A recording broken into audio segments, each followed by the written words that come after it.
हा दत्तक बित्तक घेतला काय तू? 1 कोटीला दत्तकच घेतलाय. होय.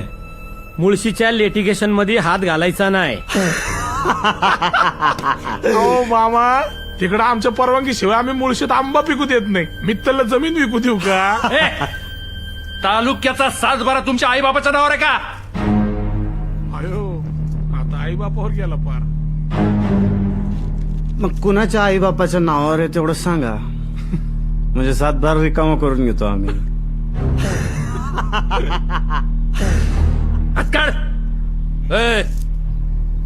आमदार आत्ता झालोय. आतापर्यंत जेवढे ठोकलेत ना त्याच्या डबल ठोकलेत. अप्पा, मी ठोकत नाही हो, मी ना तोडतो. माझा पॅटर्नच वेगळा आहे, त्याच्यामुळे आवाज आहे ना, आवाज खाली ठेवायचा. आणि काय आहे, वय झालं तुमचं आता. या वयात पोस्टमॉर्टम झेपायचं नाही तुमच्या बॉडीला.